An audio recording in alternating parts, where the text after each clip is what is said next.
What if I told you that Muammar Gaddafi's son, Saif al-Islam, is alive and he's back? After years in the shadows, the 52-year-old once hailed as Libya's reformer has reappeared, ready to reclaim his father's unfinished legacy. His return has sent shockwaves across Libya and stirred panic among the very Western powers that helped topple the Gaddafi regime. They thought the Gaddafi era was over, buried forever. But with Saif's comeback, everything they feared might be rising again. Today, Libya is a broken country, ripped apart by foreign meddling, corruption, and militias. But could this man, who was once the Gaddafi revolution's heir, be the one to reunite it? Can he restore the country that his father fought to protect? Or will treachery and blood recur throughout history? This is the tale of the struggle to restore a fractured Libya and the return of Saif al-Islam Gaddafi. The shadow of one man, Muammar Gaddafi, continues to haunt the Libya of today. Every aspect of Libya's political, economic, and cultural life is impacted by him. His legacy endures after his passing, haunting a country that was once proudly ruled by him. Everything changed in 2011. NATO-backed rebels chased down, betrayed, and ultimately assassinated Gaddafi. An entire system based on decades of oil power, nationalism, and defiance against the West collapsed with his fall, marking more than just the demise of a leader. Western capitals rejoiced when word of his passing spread. To them, the dictator had vanished, the barrier had been lifted. Hillary Clinton, US the Secretary of State, could hardly contain her enthusiasm.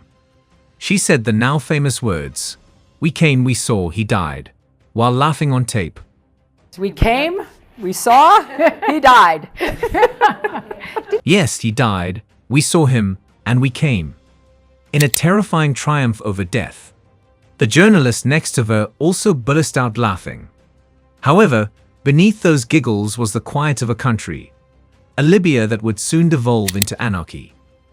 The guy who issued the directive and approved the NATO strikes, Barack Obama, declared triumph in front of the world. He claimed that Gaddafi's passing signified freedom, and that Libya could now at last choose its own course. He vowed a new democratic Libya. His example was emulated by the Western media. The demise of dictatorship made headlines. They talked of hope, democracy, and development. However, their plan was not followed by what transpired afterward. Libya crumbled with Gaddafi when he fell. Everything that had previously functioned ceased. The institutions that had governed the country for many years abruptly disappeared. Ministries disbanded. Overnight, government offices were deserted. The national army disintegrated, and dozens of militias took its place, each claiming to be the real protectors of Libya, staking out their own territory and flying their own flag. Liberation was promised by the West. However, the country they left behind was in ruins. Warlords, greed, and turmoil have ripped apart a once prosperous nation. The very forces that claimed to be able to save it abandoned it. Instead of a land blessed with oil, riches, and unlimited water sources, Libya has become a market of pain. These days, open slave marketplaces are run in secret. Human traffickers and smugglers prey on refugees who are desperate to get to Europe, trading human lives for cash. In a nation that once boasted one of Africa's best standards of living, men and women are traded like cattle. With a desire for wealth and power, rival tribes and militias fight for control of cities and oil fields. And something sinister infiltrated the confusion. Under Gaddafi's leadership, jihadist organizations like ISIS, Al-Qaeda, and others would never have been allowed to emerge. They now disseminate terror throughout Libya and beyond its boundaries, flourishing in the crevices of a nation in disarray. Libya burnt as the West congratulated itself on overthrowing a dictator. Suddenly, the same countries that had previously been unable to keep out of Libya's affairs abandoned the country. They witnessed the nation's disintegration, the rise of jihadists, the takeover of militias, and the transformation of democracy into a nightmare. When power went out and whole cities were engulfed in blackouts, they said nothing. As students watched their universities close and hospitals ran out of medicine, they remained silent. Libya had become a graveyard of promises as a result of the purported freedom. What does this indicate? It demonstrates their lack of concern for Libya's citizens, democracy, or future. Liberation was never their goal. Elimination was necessary to get rid of a man who was interfering with their plans. Many Libyans today view the Gaddafi era in a way that is difficult for Western media to adequately describe. Nostalgia. The streets were safe, healthcare was free, education was assured, housing was affordable, and fuel was less expensive than bottled water. They recall a time when life was safe. They recall a Libya that was independent and not beset by warlords or in need of assistance. And suddenly a well-known name emerges from the ashes of that vanished country. Gaddafi, Saif al-Islam. The world attempted to obliterate the man's son. Saif was viewed as the moderate and the link between Libya and the West during his father's rule. Once seen as the amiable face of the Gaddafi dictatorship, he was composed, well-educated, and proficient in English. However, Saif chose not to go when his father's world fell apart due to the alleged revolution.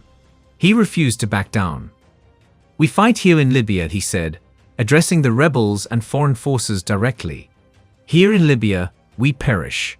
For years to come, their comments would reverberate as a pledge of allegiance and a cautionary tale to those who believed the Gaddafi legacy had died.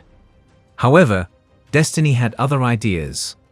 Saif al-Islam was devoted and defiant, yet he was unable to defend Libya or his father. Saif ran south, fleeing through the desert toward Niger, following the violent death of Gaddafi. However, his journey came to an end before he could reach the border. Rebels from Zintan, his own tribe, ambushed and seized him in the isolated sands close to Ubari. A Tripoli court tried him via video link for suspected offenses during the 2011 revolt, and he was displayed as a prisoner. In agreement, the International Criminal Court charged him with crimes against humanity. Gaddafi's son had come to represent everything the new Libya sought to eradicate. Then there was quiet. The world lost track of his name as the years went by, until 2017, when he was abruptly pardoned by the Eastern Libyan Authority. He disappeared after walking freely. There were rumors in the desert that Saif al-Islam was still alive, but there were no public sightings or remarks. Then he reappeared in 2021. Not defeated, just older and more composed. Saif talked about his years in captivity and his outlook for Libya's future in a rare and eerie conversation. He claimed that the nation needed to be saved, not from foreigners, but from within, from foreign domination, disunity, and corruption. He talked with the resolve of a man who has been reborn. Then came the moment that left everyone in a state of shock. Gaddafi declared his intention to run for president. The date of the elections was December 24, 2021. A symbolic date to commemorate the rebirth of Libya. The son of Gaddafi was back in the public eye for the first time in 10 years. He was prepared to leave his father's shadow and face history once more. His statements in that interview were a combination of fate and resistance. "I'm a free man now," he declared. "I'm also making plans to get back into politics." Saif al-Islam said he had made good use of his exile after years of hiding, researching the turmoil that had engulfed the Middle East and Libya. Rebuilding the Green Movement, his father's former political network, in silence. The same movement that formerly united Libya around a common cause. He spoke cautiously but with conviction. He made one thing plain, even though he wasn't sure if he would run for president. What Libya had lost might be restored by his movement. Pride, stability, and unity. Across the nation, his campaign slogan resonated. "All politicians have done for you is cause you pain. It's time to go back in time." He didn't stop there either. As he spoke of the decline of the country he had once called home, his tone darkened. He claimed that they had degraded and raped our nation. "We have no life, no money, and no security. There is no fuel at the petrol station where you go. We ship gas and oil to Italy. While our own people live in darkness, we power half of Italy. What is happening is beyond failure, he said after pausing. It's a comedy. It was not just a declaration. It was a charge. A statement claiming his father's Libya had been stripped, sold, and destroyed, and that it could only be rebuilt by Gaddafi. Two rival governments that are still fighting for control of Libya were established at the time. One is from Tobruk in the east, and the other is from Tripoli in the west. In between, the parties had to fight with the Islamist insurgency, which formed a little caliphate on the coast. Not even the fear of jihad brought their interests together. Despite cushioning the blows and establishing a permanent ceasefire, successive UN-sponsored agreements have failed to end the long-running political impasse. The first nationally recognized contender to register to run in those elections was Saif al-Islam. However, the elections were not held on schedule. Actually, they haven't been held yet. The institutions fighting for control, the House of Representatives in Tobruk and the Government of National Unity in Tripoli, are unable to come to an agreement on a joint electoral statute to restart the process. Without a legal document that would enable the vote to proceed with assurances, Libya's political class continues to hold sway. According to one Libyan activist, Libya is once again faced with two governments that were not elected or selected by Libyans, but rather were the result of persistent deceit by dishonest politicians who were unwilling to relinquish their positions of authority. Many Libyans have lost faith in the political elite as a result of all of these factors, as well as the lack of security and the decline of social services, to the point where they occasionally stage protests and riots. As a result, this makes the ideal environment for a new profile to form that will bring the dissatisfied together. The name being screamed on the streets and in some circles is none other than Saif al-Islam himself, who is seen as a leader who can move past the post-revolutionary crisis era. People who are nostalgic for the Gaddafi dictatorship, including former officials, tribes, and communities that backed him, particularly those in Tripoli's so-called Green Belt, which has a significant population weight, like him. A crisis group analyst claims that Saif still has some support in Libya, albeit it is still unknown how large that support is. Saif al-Islam is still a contentious figure in many ways, and Libya hasn't held elections in 8 years. Although his base of support is very active, it appears that the general public does not support him very much. Although Gaddafi's son continues to live in secrecy, unverified rumors indicate that he is sincere about his intention to bring Libya back together, albeit no one is certain when this will occur. However, according to other sources, he is actively establishing alliances and meeting with tribal chiefs in an effort to establish himself as a national figure. Saif seems prepared to confront Libya's fragmented state, whether politically or through elections. Saif is seen by some as a savior who will finish what his father started. As far as others are concerned, Saif is merely a man riding the waves of this father's influence. Others, particularly those involved in the Libyan revolution, worry that if he takes power, he will strike back. It won't be simple for him to regain power, though. General Khalifa Haftar, the strong commander of the Libyan National Army located in the east, will undoubtedly challenge it. He is determined to establish his dominance, whether by elections or less democratic means. Additionally, Haftar is positioning himself as the one who can stabilize Libya. He called Saif al-Islam a naive politician in 2018, saying that he has no popular support and that it would be foolish for him to seek for office.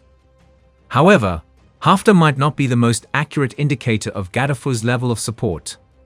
According to Yehudit Ronen, a professor of Middle East Studies at Bar Ilan University in Ramat Gan, some Libyans would want to see Gaddafi retake power in Libya, despite the fact that Saif al-Islam has many critics. The moment Saif al-Islam arrives, those who benefited during Gaddafi's rule, but have since been relegated to the political, social, and economic margins can return to the circle of privilege and influence, she said.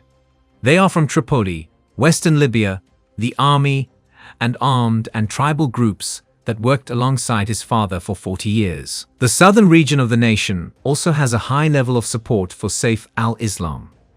Even many of those who resisted his father's authority would now be willing to comply with the son, whom they hated, in order to achieve order and greater security. Ronan continues, following the painful events of the past several years. She claimed that there is horrific violence, kidnappings, and requests for cash. Someone leaves in the morning and is unsure if he will come back in the afternoon. The roads are hazardous. Governance does not exist. An orderly economy does not exist. Oil exports have not increased in value and do not generate the foreign exchange required to repair sewerage, health, and other systems. The situation in the east, west, and south is very challenging. According to Ronan, some people who resisted the dictatorship and detested Gaddafi's son feel nostalgic in this environment. They claim that although there was personal protection, it was a horrible repressive dictatorship where many people were imprisoned for their political views and others went missing. Saif obviously has the backing. Saif must contend with the IC's charges in addition to resistance from Libya's split leadership. As we have discussed, he is charged by the ICC with war crimes and crimes against humanity for his alleged involvement in the 2011 protest suppression. Therefore, it should be illegal for him to run for any kind of leadership post. However, the actual state of affairs in Libya is far from legalistic. No single administration is accepted by all Libyans. There is no unjustified judiciary, and there is no robust system in place to carry out an international warrant. In addition, the ICC indictment is irrelevant to a large number of Libyans. They see it as a tool of external political control. After all, when NATO destroyed Libya, who did the ICC bring charges against? That is a crime against humanity, isn't it? Why did the ICC overlook the heinous crimes committed against detainees by militias? The ICC is undoubtedly a Western-controlled instrument that is used to persecute and punish people who are thought to pose a danger to the West. Therefore, the majority of Libyans would warmly applaud any action Saif takes to seize power in Libya. So will the West simply stand by and watch as Gaddafi's son rises to power once again? That's the big question, and the answer isn't so clear. One thing we do know, however, is that the West fears anything that threatens its control. If Saif al-Islam truly intends to follow in his father's footsteps and rebuild Libya on his own terms, you can bet the West won't take it lightly. They'll likely pull every string, even pressuring the ICC to keep its charges alive, just to stop him from returning to power. But what do you think? Is the world ready for the return of Gaddafi's legacy, or will history repeat itself once more? Share your thoughts in the comments below, and don't forget to like, subscribe, and turn on notifications for more deep stories from Africa and beyond.